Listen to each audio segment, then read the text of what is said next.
السلام علیکم ورحمۃ اللہ وبرکاتہ۔ الحمدللہ والصلاۃ والسلام علی رسول اللہ وعلی آلہ واصحابہ اجمعین، اما بعد۔ اعوذ باللہ من الشیطان الرجیم، بسم اللہ الرحمن الرحیم۔ وقل جاء الحق وزهق الباطل ان الباطل کان زہوقا رب اشرح لی صدری ویسر لی امری واحلل عقدۃ من لسانی یفقہوا قولی۔ کچھ دن پہلے ہم لوگوں نے ایک ویڈیو ڈالا تھا، کبیر پنتھی ایک ہے شہزاد خان کے نام سے، جو کہ جھوٹ پھیلا رہے تھے اور انہوں نے کہا کہ قرآن کو مسلمان نہیں سمجھتے۔ اس کے اوپر ہم لوگوں نے ایک ویڈیو ڈالا تھا جس میں کہ ایک کمنٹ آیا ہے، ببلو چودھری، بہار چودھری کے نام سے یہ کمنٹ ہے۔ ان کا یہ کمنٹ ہے کہ قرآن کو مسلمان نہیں سمجھتے وہ بول رہے ہیں، اور انہوں نے چیلنج کیا ہے ہم لوگوں کو، تو ہم لوگوں نے اس چیلنج کو ایکسیپٹ کیا، اور انہوں نے جو کمنٹ کیا وہ بولتے ہیں کہ آپ اس کا جواب نہیں دے سکتے ہیں۔ تو چلیے آج ہم لوگ دیکھتے ہیں ان کے کمنٹ جو انہوں نے کیا ہے اس کا کیا جواب ہے، اور جب ہم لوگ انشاءاللہ جواب دے دیں گے تو ہم امید کرتے ہیں کہ جو ببلو بھائی ہمارے ہیں ان کو یہ سمجھ میں آئے گا کہ کبیر اللہ نہیں ہے، اور انشاءاللہ وہ صحیح اللہ کو پہچان کر کے اس کے بعد وہ صحیح چیز کو مان سکیں گے۔ تو وہ لکھتے ہیں اپنے کمنٹ میں کہ قرآن کو مسلمان سمجھ پاتا تو 73 فرقے کیوں بنے، وہ یہ بول رہے ہیں۔ تو سب سے پہلے جو ہم لوگوں نے ویڈیو بنایا تھا کہ قرآن کو کیا مسلمان سمجھتا ہے یا نہیں سمجھتا ہے، وہ اس پوائنٹ پہ تھا کہ کبیر اللہ ہے، جو سورہ فرقان سورہ نمبر 25 آیت نمبر 59 میں جو آیت ہے اس کو شہزاد خان بھائی بول رہے ہیں کہ مسلمان نہیں سمجھتے ہیں، وہاں پر کبیر لکھا ہوا ہے، جبکہ وہاں پر میں نے اپنے دوسرے ویڈیو میں ثابت کیا ہے کہ جہادن کبیرہ جو ہے اس کا مطلب ہے بہت بڑا جہاد، اور اس پہ میں نے ڈیٹیل ویڈیو بنایا سنت رام پال کے جھوٹ کے اوپر میں، جو کہ آپ لوگ پھر سے میں اس کے ڈسکرپشن میں لنک کو ڈال دوں گا جس کو آپ پھر سے ایک بار دیکھ سکتے ہیں۔ تو ہم لوگوں نے جب یہ بولا کہ مسلمان قرآن کو سمجھ سکتے تو اس کا مطلب ہے کہ وہ آیت کو سمجھ رہے ہیں کہ وہاں پر کبیر نہیں ہے۔ اور رہی بات 73 فرقے کی، تو چاہے 73 فرقہ ہو یا 500 فرقہ ہو یا 1000 فرقہ ہو، قرآن میں اللہ تعالیٰ فرماتے ہیں سورہ آل عمران سورہ نمبر 3 آیت نمبر 103 میں اللہ تعالیٰ کہتے ہیں وَاعْتَصِمُوا بِحَبْلِ اللَّهِ جَمِيعًا وَلَا تَفَرَّقُوا، کہ اللہ کے رسی کو مضبوطی سے، یعنی قرآن اور سنہ کو تم لوگ مضبوطی سے تھام لو اور فرقوں میں مت بٹو۔ تو جب قرآن یہ صاف بول رہا ہے کہ آپ کو فرقوں میں نہیں بٹنا ہے تو ہم لوگوں کو فرقہ میں نہیں بٹنا چاہیے، لیکن اگر پھر بھی کوئی مسلمان یا کچھ لوگ فرقہ بناتے ہیں تو یہ ان کی غلطی ہوتی ہے، ٹھیک ہے۔ جیسے کہ قرآن میں اللہ تعالیٰ فرماتے ہیں سورہ مائدہ سورہ نمبر 5 آیت نمبر 90 میں کہ آپ کو شراب نہیں پینا۔ اب کوئی مسلمان اگر شراب پی رہا تو یہ اس کی غلطی ہوتی ہے۔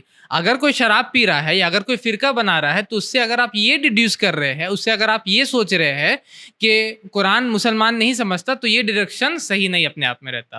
ہو سکتا ہے اس سے بہت سارے ڈیڈکشن نکل سکتے ہیں اس بات کو لے کر کہ اگر کوئی فرقہ بنا رہا ہے یا شراب پی رہا، مان کے چلیے کوئی شراب پی رہا مسلمان، ہو سکتا ہے وہ قرآن کو نہیں پڑھا ہوگا، ہو سکتا ہے کہ قرآن کو اس نے سمجھا نہیں ہوگا، ہو سکتا ہے کہ قرآن کو اس نے سمجھا ہوگا لیکن اس کو مانا نہیں ہوگا، اس بات کو سستی کی وجہ سے، جس کو منافقت بولا جاتا ہے، کہ جس کو بولا جاتا ہے فسق بولا جاتا ہے، کہ ڈس اوبیڈینس کر رہا ہے، وہ اللہ تعالیٰ کی بات کو نہیں مان رہا ہے۔ یا ہو سکتا ہے اسی طریقے سے کہ وہ مان رہا ہے اس بات کو لیکن کچھ ہیلا بہانہ کر کے وہ شراب پی لیتا ہے، یا کچھ ہیلا بہانہ کر کے وہ پھر بھی اپنے سیکٹزم کو وہ پروموٹ کرنے لگتا ہے۔ تو اس لیے یہ ڈیڈکشن صاف صاف نکال لینا اپنے بات سے کہ 73 فرقہ بن رہا ہے یا کچھ بھی فرقہ بن رہا ہے، اس کا مطلب مسلمان قرآن نہیں سمجھتے، یہ ڈیڈکشن نکالنا پورے طور پر صحیح نہیں ہے۔ اور آپ کے پوائنٹ میں اور آپ کے کیس میں جہاں پر آپ یہ بول رہے کہ قرآن میں یہ لکھا ہوا ہے کہ کبیر اللہ ہے اور مسلمان یہ نہیں سمجھ رہا، یہ تو سراسر بے بنیاد ہے، سراسر جھوٹ ہے، جس کو ہم لوگوں نے اپنے دوسرے ویڈیو میں ثابت بھی کیا ہے۔ اور اس کے بعد پھر وہ کمنٹ میں اپنے لکھتے ہیں کہ سب 73 فرقہ کا الگ الگ ترجمہ ہے۔ پتہ نہیں یہ کہاں سے یہ بات لا رہے ہیں، کہ کہاں سے یہ بات کو بول رہے ہیں، مجھے نہیں معلوم کہ سب کا الگ الگ ترجمہ ہوتا۔ ہاں کچھ لوگوں کی ترجمہ ہو سکتا ہے کوئی غلط کسی نے ترجمہ کر دیا ہوگا، بہت سارے غیر مسلمانوں نے، سر ولیم میور یا اسی طریقے سے اور لوگوں نے بھی ترجمہ کیا، تو ہو سکتا ہے کہ کوئی غلط طریقے سے کسی نے ترجمہ کیا ہو، تو ہو سکتا ہے غلط کیا ہو، لیکن میں اس کے باوجود بھی کسی بھی ترجمہ میں آپ یہ مجھ کو نہیں دکھا سکتے کہ کبیر اللہ ہے لکھا ہوا۔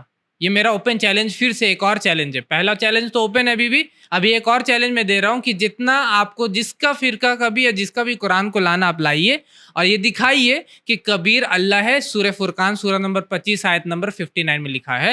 میرا یہ چیلنج ہے کہ آپ اس کو نہیں دکھا سکتے کہ کبیر اللہ ہے، یہ لکھا ہوا سورہ فرقان سورہ نمبر 25 آیت نمبر 59 میں، ٹھیک ہے. اور رہی بات الگ الگ ترجمہ کا، تو اس طریقے سے الگ الگ کوئی بھی ترجمہ اتنا الگ الگ نہیں رہتا ہے. قرآن کے ہاں الگ الگ ٹرانسلیشنس ہوتے ہیں، کوئی سمپل انگلش میں کر رہا، کوئی آرکائک انگلش میں کر رہا، کوئی سمپل اردو میں کر رہا، کوئی محاورے والے اردو میں کر رہا، وہ اپنے رہتے ہیں. لیکن کوئی بھی ترجمہ یہ نہیں بولتا کہ اللہ جو ہے وہ کبیر ہے، ٹھیک ہے. اور یہ کہنا کہ اس کے بعد وہ جو آپ بول رہے ہیں اپنے کمنٹ میں، وہ کہتے ہیں کہ آپ بتاؤ کہ قرآن تو کہتا ہے کہ قرآن متقیوں کے لیے ہدایت ہے، تو مسلمان متقی ہے کیا آج کا مسلمان متقی ہے؟ اور اگر متقی ہوتا تو ایک دوسرے کو کافر کیوں اور منافق کیوں کہتا ہے؟ تو یہ کہنا وہ چاہ رہے کہ آج کا مسلمان متقی نہیں ہے. تو متقی کون ہوتا ہے؟ تقوی والا. متقی کون ہوتا ہے؟ اللہ سے ڈرنے والا. اور اللہ سے ڈرے گا کون؟ جو اللہ کو مانے گا. مان کے چلیے میں آپ کو بول رہا ہوں کہ ایک سرجن ہے، تو سرجن کون ہوتا ہے؟ جو MBBS ہوتا ہے، جو ڈاکٹر ہوتا ہے. کوئی انجینئر تو سرجن نہیں بنتا، کوئی BCom کیا ہوا انسان تو سرجن نہیں بنتا. تو اگر آپ یہ بول رہے ہیں کہ مسلمان متقی نہیں، تو میں پوچھوں گا پھر کون متقی ہوتا ہے؟ کیونکہ اللہ سے ڈرنے والا تو وہی ہوگا جو اللہ کو مانتا ہوگا. پہلا اسٹیپ ہے اللہ کو ماننا، دوسرا اسٹیپ ہے اللہ سے ڈرنا. تو اگر آپ بول رہے کہ پورے مسلمان متقی نہیں ہے، تو یہ سراسر بے بنیاد ہے اور یہ بات صحیح نہیں ہے. ہاں، ہو سکتا ہے کسی مسلمان کا تقوی کم ہو، کوئی دوسرے کو کافر اور غلط بول رہا، منافق بول رہا ہے، کوئی غلط کام کر رہا، یہ میں مانتا ہوں. لیکن یہ ڈیڈیوس کرنا پھر سے کہ مسلمان متقی نہیں ہوتا، مسلمان تقوی والا نہیں ہوتا، یہ سراسر ایسا بولنا ہے کہ سرجن کوئی ڈاکٹر ہو ہی نہیں سکتا. آپ یہ بول رہے کہ کوئی انجینئر جا کے سرجن بن جاتا ہے، ٹھیک ہے. تو کوئی انجینئر سرجن نہیں بنتا. سرجن بننے کے لیے آپ کو MBBS بننا پڑتا. اسی طریقے سے اگر آپ کو متقی بننا ہے تو آپ کو مسلمان بننا ہوگا، کیونکہ مسلمان ہی اللہ کو مسلمان کا مطلب ہوتا ہے اللہ کے سامنے سرنڈر کرنے والا، اللہ کو مان کے اس کے سامنے سرنڈر کرنے والا. پھر آپ سرنڈر کیجئے گا، پھر اللہ سے ڈریے گا، اللہ کی باتوں کو مانیے گا، تو آپ پھر متقی بنتے ہیں. تو یہ جس بھائی نے، ببلو بھائی نے جو ہم چیلنج کیا تھا، ہم لوگوں نے اس کو پورا کیا الحمدللہ.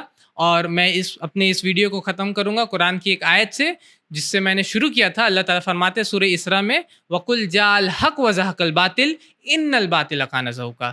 کہہ دیجئے کہ حق آ گیا اور باطل مٹ گیا، اور باطل ایسی چیز ہی تھی جس کو مٹنا ہی تھا. وَآخِرُ دَعْوَانَا أَنِ الْحَمْدُ لِلَّهِ رَبِّ الْعَالَمِينَ. ہمارے چینل IRPC انڈیا کو سبسکرائب کریں اور بیل بٹن پہ کلک کریں تاکہ ہمارا سارا ویڈیو آپ تک ضرور پہنچے.